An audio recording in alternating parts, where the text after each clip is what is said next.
लाभलेले आमचे सर्वांचे महाराष्ट्राचे नेते आदरणीय जयंतराव पाटील साहेब या ठिकाणी आपल्याला मार्गदर्शन करण्यासाठी लाभलेले आहेत।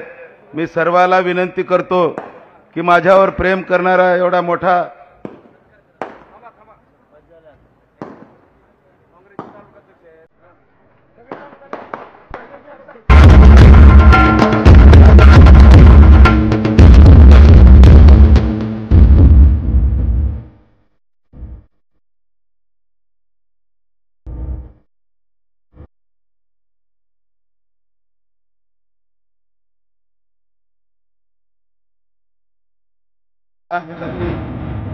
उपस्थित असलेले आमचे ज्येष्ठ नेते आमचे मार्गदर्शक बसवराज पाटील साहेब, शिवाजीराव मुळे सर, शिवसेनेचे आमचे नेते आमचे बालाजी भाऊ रेड्डी साहेब, आमचे जिल्ह्याचे अध्यक्ष, माझे सर्व मार्गदर्शक आदरणीय संजय भाऊ शेटे, आमचे धोंडेराम पाटील, नेमीचंद पाटील, या ठिकाणी उपस्थित असलेले जिल्ह्याचे सर्व पदाधिकारी, तालुक्याचे अध्यक्ष नेमीचंद पाटील, शहराचे अध्यक्ष बसवराज काळे, या ठिकाणी उपस्थित असलेले आमचे कल्याण पाटील, आमच्या सर्वांच्या लाडक्या नेत्या आदरणीय शिलाताई पाटील, प्रीतीताई भोसले, या ठिकाणी उपस्थित असलेले शिवसेनेचे तालुका अध्यक्ष चंद्रकांत टंगेटोल, मुक्तेश्वर पाटील, काँग्रेसचे अध्यक्ष मारुती पांडे, ज्ञानेश्वर पाटील, आमचे नगरसेवक तरुण मित्र महेश दुळशेटे, नितीन दुळशेटे, या ठिकाणी उपस्थित असलेले आमचे संग्राम नामवाड,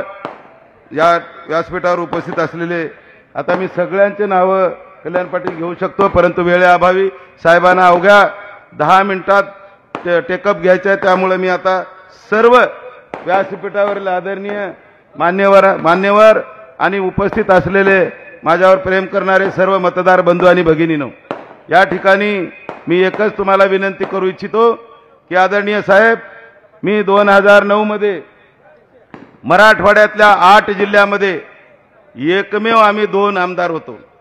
आदरणीय लोकनेते गोपीनाथराव मुंडे साहेबांच्या घरात पंकजाताई मुंडे आणि उदगीरला सुधाकर भालेराव साहेब, दुसऱ्यांदा सुद्धा मी कंटिन्यू झालो, परंतु तिसऱ्यांदा असं काय झालं मला सुद्धा कळालं नाही। माझ्यावर तो अन्याय झाला आणि मला खऱ्या अर्थानं या ठिकाणी यावेळेस मला इमानदारीने साहेब मला माहिती नव्हतं की यावेळेस मला खरंच उमेदवारी मिळेल आणि मी निवडणूक लढवेल असं मला वाटत नव्हतं, परंतु देव जाणे आपण प्रदेशाध्यक्षाच्या नेतृत्वामध्ये आदरणीय शरदचंद्र पवार साहेबांच्या आशीर्वादाने, माझ्या सर्व ज्येष्ठ नेत्यांच्या सर्व आशीर्वादाने मला आपण उमेदवारी दिली साहेब। मला या ठिकाणी 10 वर्ष लोकांनी पाहिले, मध्ये फक्त 5 वर्ष नसल्यानंतर सुद्धा या ठिकाणी मोठ्या संख्येने मला या ठिकाणी आशीर्वाद द्यायला जनता आलेली आहे आणि हे फक्त एका तालुक्यातून प्रमुख कार्यकर्ते आले साहेब। या ठिकाणी नॅशनल हायवे, कधी न होणारा नॅशनल हायवे मी केला साहेब। जळकोटला या ठिकाणी विद्युत निर्मितीचं केंद्र सोलारवर 175 मेगावॉट विद्युत निर्मितीचं केंद्र या ठिकाणी माळी परग्याला करून घेतलं 150 कोटीचा। जळकोटला पिण्याच्या पाण्याची अडचण भीषण होती साहेब, या ठिकाणी साठवण तलाव बनवला आणि साठवण तलावातून आता मुबलक पाणी या ठिकाणी दिलं। उदगीरला लिंबोटीच्या नांदेड जिल्ह्यातून पाणी आणलं साहेब। एवढे मोठे कामं करून सुद्धा या ठिकाणी आमचा जो स्पर्धक आहे, या ठिकाणी जो आमचा आमदार म्हणून या ठिकाणी आता काम केलं आणि 2दा मंत्री झाला साहेब। आपल्या काळात एकदा राज्यमंत्री आणि एकदा कॅबिनेट मंत्री, तर ह्या महाशयानी या ठिकाणी जेवढी कामं माझ्या काळात झाली साहेब, इमानदारीनं त्या ठिकाणी सगळी तो खोटं पत्रक काढून लोकांना सांगतो मी केलोय म्हणून मी या ठिकाणी माझ्या जनतेला एवढंच विश्वासात घेऊन सांगू इच्छितो, त्यांनी जे पत्रक काढले ते पत्रक जनता यायला लागलेली आहे, सर्वांचं मी मनापासून स्वागत करतो।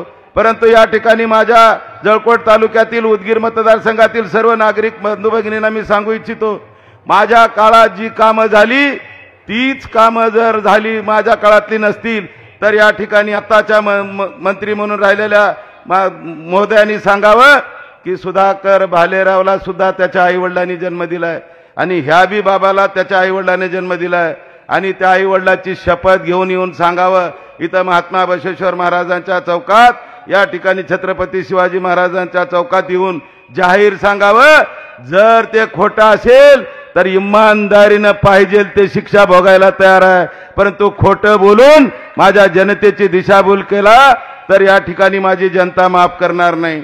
या ठिकाणी मला विश्वास आहे की येणाऱ्या काळामध्ये MIDC सारखा प्रोजेक्ट होणं आवश्यक आहे साहेब।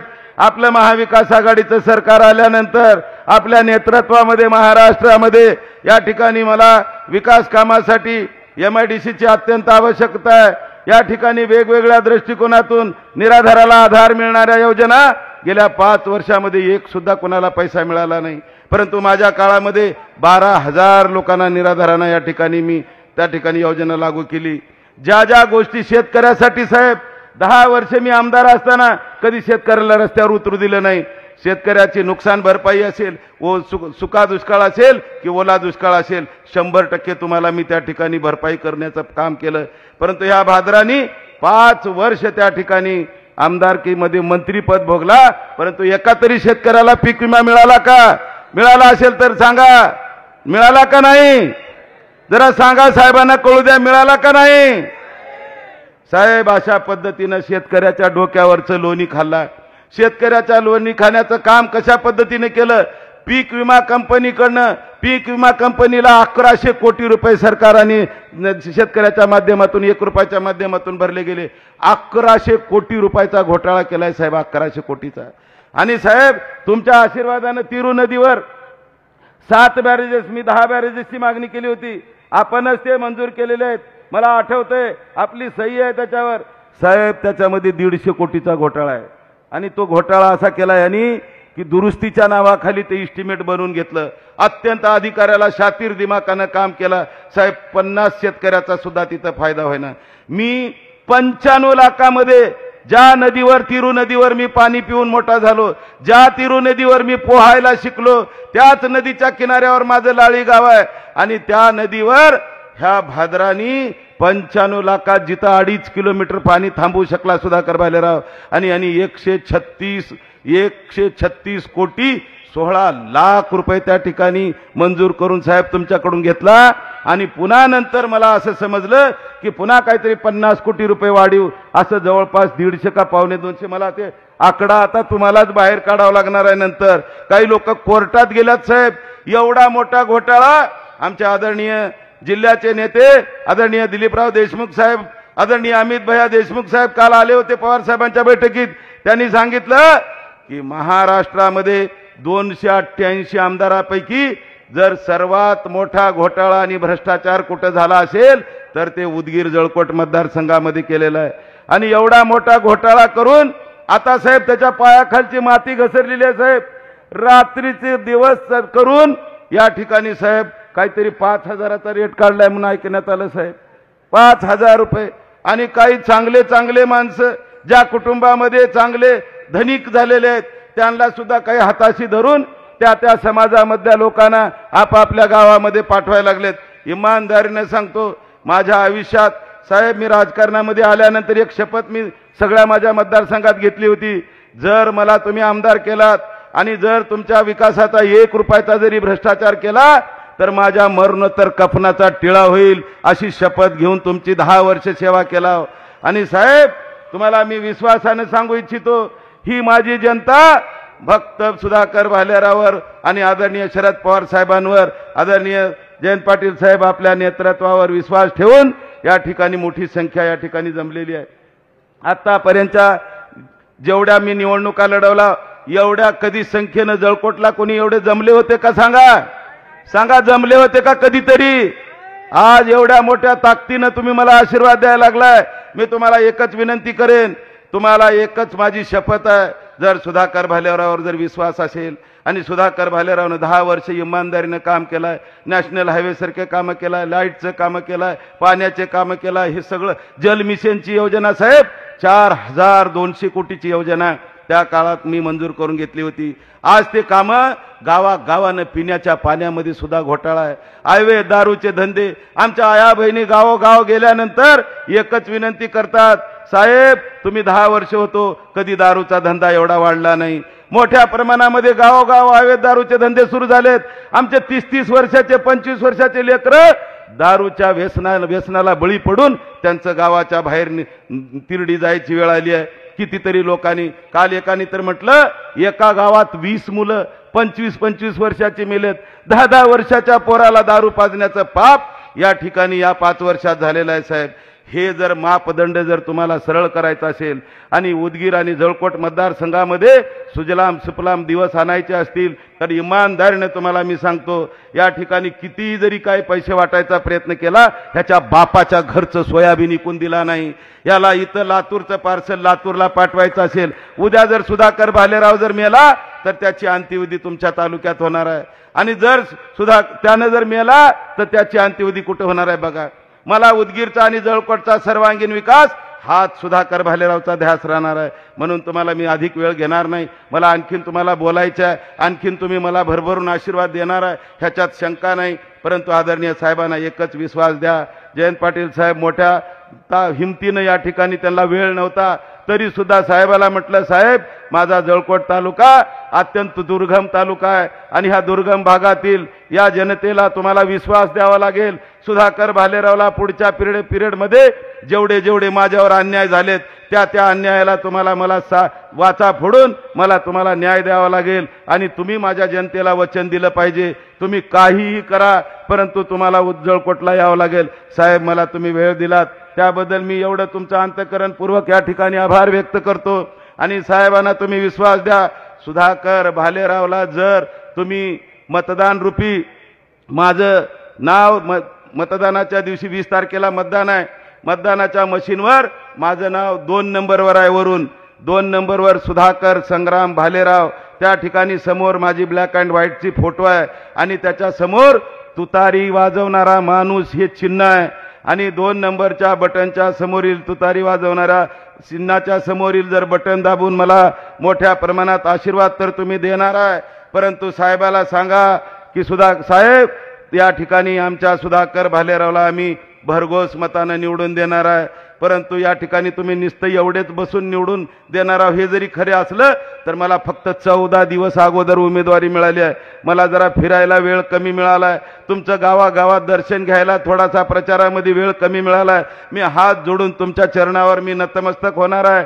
जिथं जिथं मी कमी पडला असेल तिथं तिथं तुम्ही मला आशीर्वाद देण्यासाठी माझे आई वडील भाऊ बहीण नातेवाईक मित्र समजून मला आशीर्वाद द्या. आणि जिथं जिथं फोनवर कनेक्टिव्हिटी करता येईल आपल्या मतदारसंघातल्या सर्व जनतेला, नागरिकाला, नातेवाईकाला, मित्राला एकच सांगा, मला जर तुम्ही आशीर्वाद देणार आहे तर हाच आशीर्वाद तुम्ही दुसऱ्याकडे सुद्धा फोन करून मागा. आणि मला आशीर्वाद देत असताना मला आज 2 हात वरी करून सांगा की सुधाकर भालेराव तुम्हाला आम्ही 100% आशीर्वाद देणार आहोत. या ठिकाणी मी म्हणेन रामकृष्ण हरी, तुम्ही म्हणा 2 हात वरी करून वाजवा तुतारी, जोरात कळू द्या जरा जळकोटला आणि उदगीर मतदारसंघाला.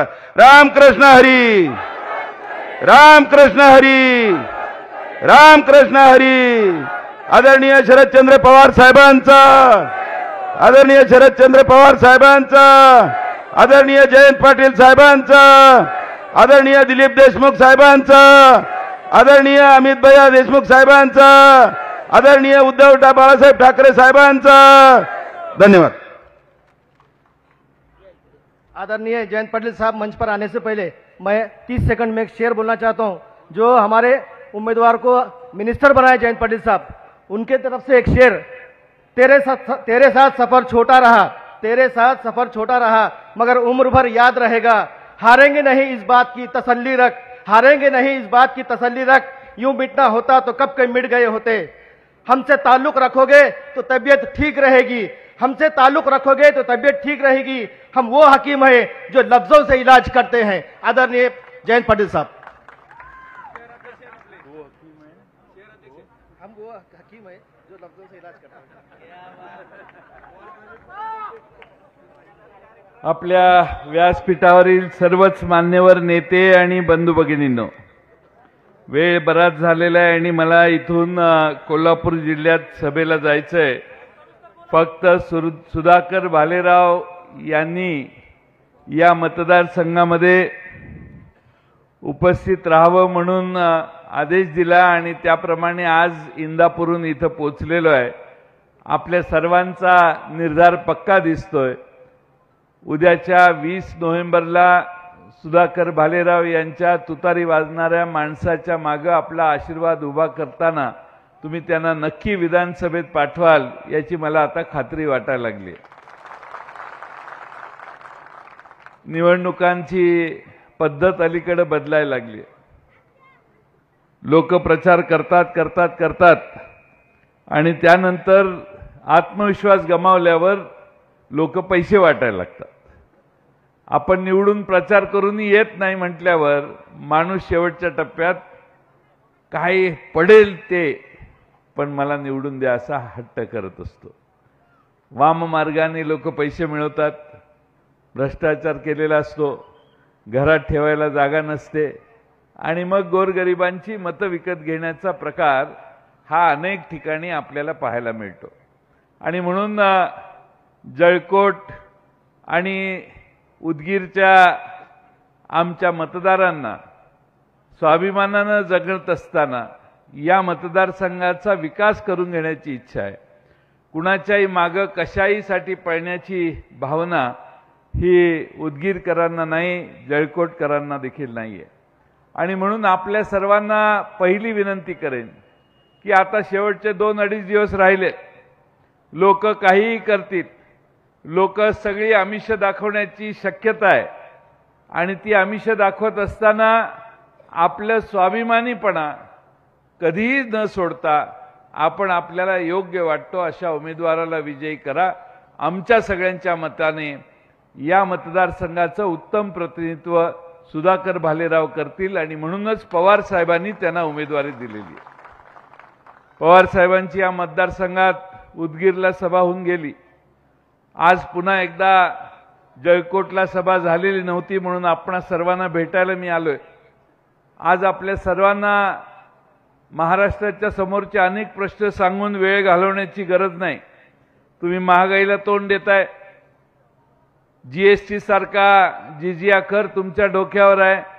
तुमच्या साडीपासून कपड्यापासून अन्नधान्यापर्यंत सगळ्यांवर या सरकारने कर लावलाय. चपलेपासून शेवटच्या दिवसाचं कफन वापरतो त्याच्यावर या सरकारने कर लावलेला आहे.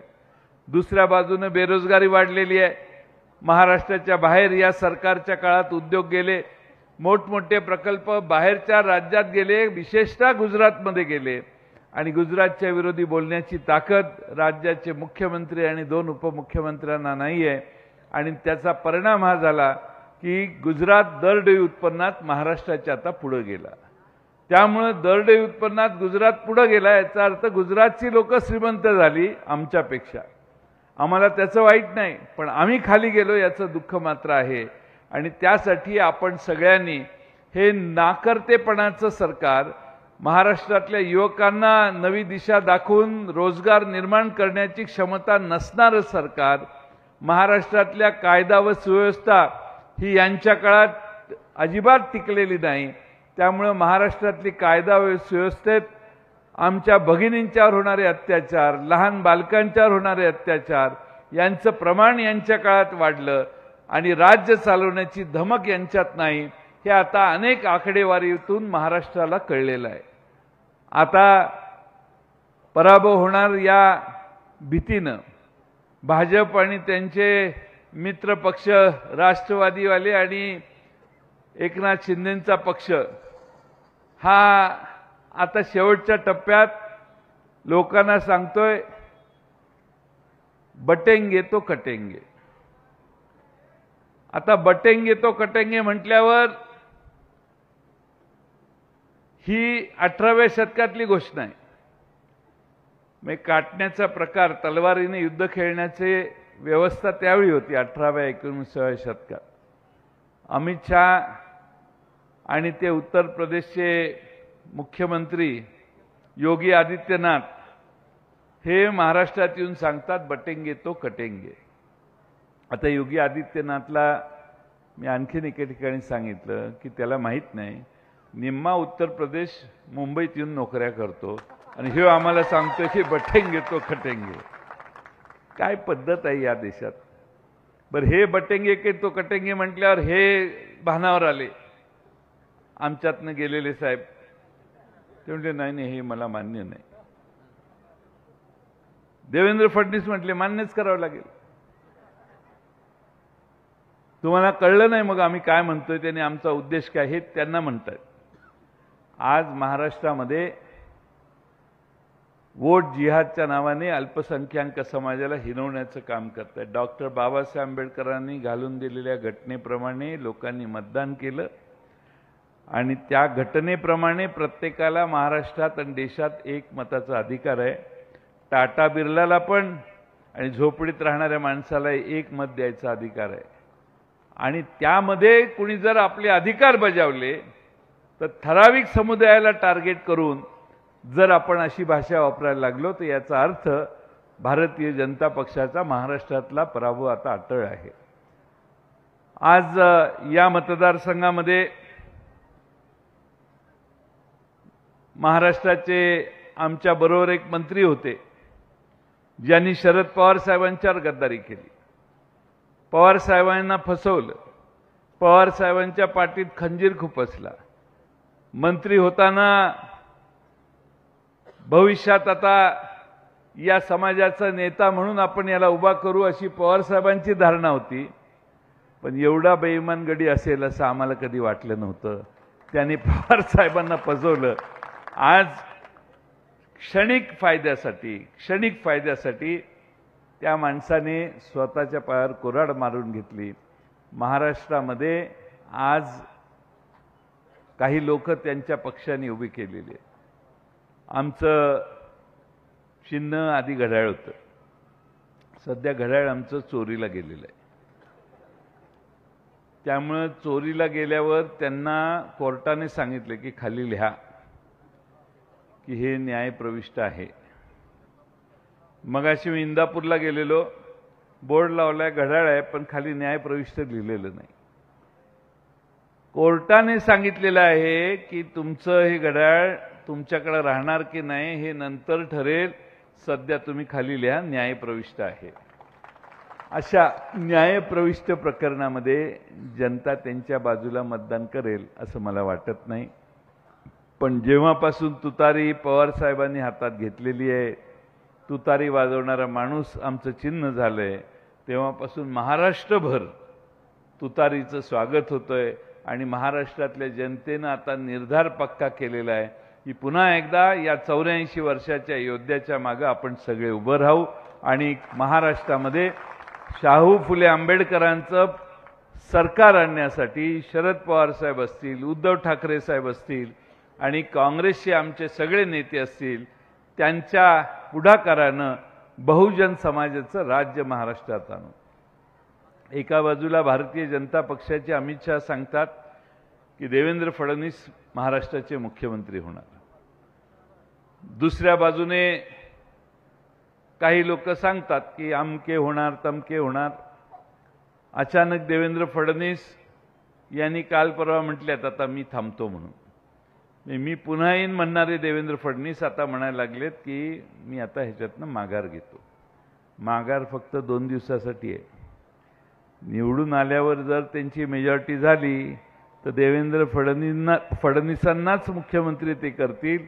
कारण अमित शहाने एकदा दोनदा 3 वेळा सांगितलेलं आहे की आमचं भारतीय जनता पक्षाचं नेतृत्व देवेंद्र फडणवीस करतील. त्यामुळे आपल्याला चॉईस आहे. एका बाजूला देवेंद्र फडणवीसांना मुख्यमंत्री करायचं का दुसऱ्या बाजूने महाविकास आघाडीच्या शाहू फुले आंबेडकरांचा विचार मानणाऱ्या माणसाला मुख्यमंत्री करायचं, याचाही निर्णय सुधाकर भालेरावांना मतदान करताना तुम्ही सगळ्यांनी करायचा आहे. आपल्या सर्वांना बरेच प्रश्न सांगून मी जास्त वेळ घेणार नाही, पण सुधाकर भालेराव यांना विधानसभेचा 10 वर्षाचा चांगला अनुभव आहे. अनेक पद्धतीनं त्यांनी संघटनेत चांगलं काम केलेलं आहे. आपल्या प्रश्नांची जाण आहे आणि त्यांनी सांगितलं की मी इथं राहणार आहे, माझा शेवटी याच मातीत होणार आहे. त्यामुळं मी तुमच्या मातीत मिसळलेला कार्यकर्ता आहे, तुमच्या बरोबरचा कार्यकर्ता आहे आणि त्यामुळे तुम्हाला कधी अंतर देणार नाही. मला वाटतं या ठिकाणी तुम्ही ज्याला मागच्या वेळी निवडून दिलं, पवार साहेबांनी त्यांना राज्यमंत्री आणि मग मंत्री केलं, पण गद्दारी काही थांबली नाही. जळकोटला तिरू नदीवर बॅरेजेससाठी 7 बॅरेजेससाठी त्यावेळी बराच मोठा निधी मंजूर केलेला मी. तिरू नदीवरील बॅरेजेसची व्यवस्था माझ्याच सहीनं झाली. आता श्रेय दुसरं कोणी घेत असेल तर तुम्ही ओळखून घ्या, पण तिरू नदीवरचे बॅरेजेस मंजूर करण्याचं काम जलसंपदा मंत्री म्हणून मी केलेलं आहे. बहुतेक सगळी कामं आमचं सरकार असताना या मतदारसंघात झालेली आहे. आता शेवटी काम मंजूर आज झाल्यावर उद्या सकाळी उभं राहत नाही, ते हळूहळू पुढे जात असतं. त्यामुळे जेवढी कामं सध्या उद्घाटित होत आहेत ती सगळी ही आपलं सरकार असताना, काँग्रेस, राष्ट्रवादी आणि शिवसेनेचं सरकार असताना सुरू झालेली आहेत. आता श्रेय त्याचं दुसरं नवं सरकार घेत असेल तर भाव वेगळा. आज शेतकऱ्यांचे फार प्रश्न आहेत. सोयाबीनची परिस्थिती काय मी तुम्हाला सांगायची गरज नाही. ज्या भागामध्ये सोयाबीन उत्पादक शेतकरी आहेत ते एवढे प्रचंड संतापलेले आहेत की देवेंद्र फडणवीसांनी 13 साली मोर्चा काढला त्यावेळी त्यांनी सांगितलं की 6,000 रुपये सोयाबीनला मिळाले पाहिजे. मागच्या वेळी ज्यावेळी मोर्चा सत्तेत असताना ते म्हटले 6,000 रुपये मिळाले पाहिजे. आताही म्हणतायत 6,000 रुपये मिळाले पाहिजे. म्हणजे 14 सालापासून 6,000 रुपयाचा दर मनात पण हे वाढवेना झालेले आहेत. एखादा म्हणेल की नाही बाबा 7,000 रुपये मिळाले पाहिजे, पण काँग्रेसच्या खरगे साहेबांनी आता जाहीर केलेलं आहे की महाविकास आघाडीचं सरकार आलं तर सोयाबीन खरेदी 7,000 रुपयाच्या पेक्षा जास्त दराने करण्याचं काम आम्ही महाराष्ट्रात करू. आम्ही पंचसूत्री जाहीर केलेली आहे. त्या पंचसूत्रीत एक सूत्र आहे की महाराष्ट्रात पुन्हा सत्तेवर आल्यावर 19 साली आम्ही सत्तेवर आलो त्यावेळी आम्ही कर्जमाफी केलेली 2 लाखापर्यंतची. पण शेतकरी आजही मागच्या 2.5 वर्षात एवढा शेतकऱ्याला प्रश्न तयार केलेले आहेत, एवढी संकट शेतकऱ्यांवर आलेली आहेत. अनेक जण कर्जबाजारी झाले आहेत. अनेकांचा संसार आणि शेती पुढे चालायची थांबलेली आहे. आणि म्हणून 3 लाखापर्यंतची कर्जमाफी आमचं सरकार आल्यावर आम्ही करायचा निर्धार केलेला आहे. इथं फार मोठ्या प्रमाणात भगिनी आहेत. भगिनींच्यासाठी सांगतो, महालक्ष्मी नावाची एक योजना आणणार आहे आम्ही. सरकार आल्यानंतर तुम्हाला 3 महिन्याला 3,000 रुपये द्यायचा निर्धार राहुल गांधींच्या नेतृत्वाखाली दिल्लीत, मुंबईमध्ये आम्ही जाहीर सभेत केलेला आहे. त्यामुळे 3,000 रुपये महाराष्ट्रातल्या गरीब महिलांना देणे, दुसऱ्या बाजूने आपल्या सगळ्यांना पूर्ण ताकदीनं आपल्या पीक विम्यासारखे जे प्रश्न तयार होत आहेत ते सोडवण्यासाठी मदत करणे. आता 3 वर्षापासून आपल्याला पीक विमा मिळालेला नाही. विमा कंपन्यांचं उकळ पांढरं व्हायला लागलं.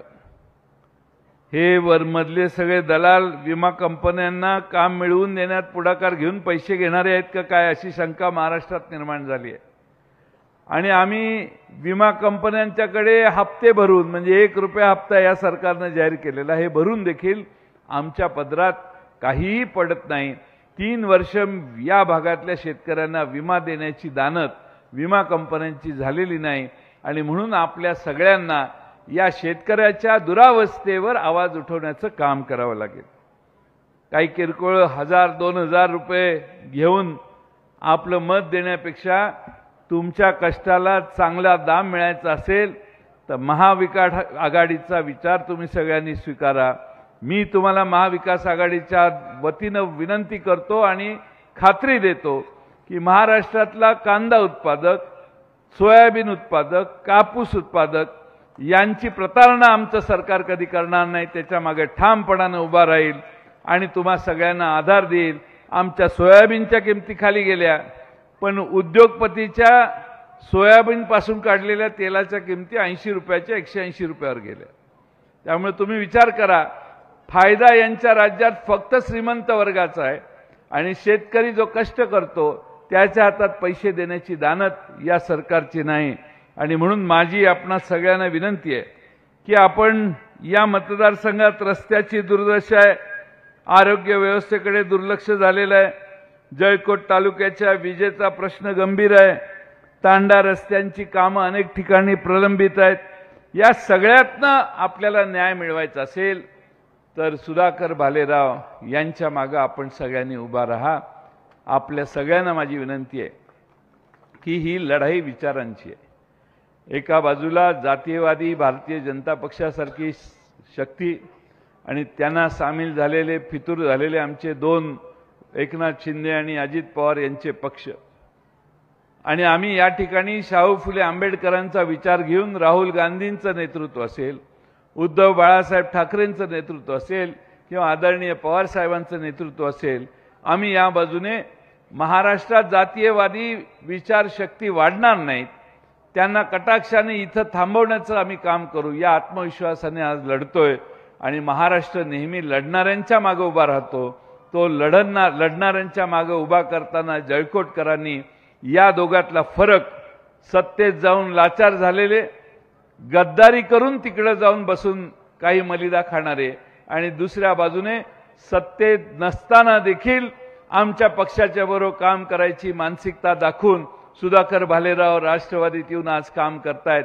यातला फरक तुम्ही लक्षात घ्या आणि त्यामुळे सुधाकर भालेरावांच्या मागे आपण सगळ्यांनी उभा राहा एवढीच विनंती या निमित्तानं करतो.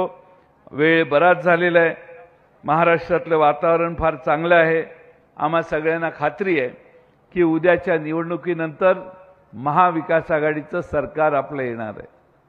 त्यामुळे जर तुम्हाला कोणी सांगत असेल की तिकडं गेल्यावर ते अमकं होईल तमकं होईल, तर त्यांच्या मंत्रिपदाची मुदत 20 नोव्हेंबरला तुमच्या मतानं संपणार आहे. पण जळकोटकरांना, उदगीरकरांना हा विश्वास देतो की सुधाकर भालेरावांना देखील पवार साहेब एवढी ताकद देतील की तुम्हाला कुठेही कामाचा बॅकलॉग कधी सांगायची उसंत मिळणार नाही.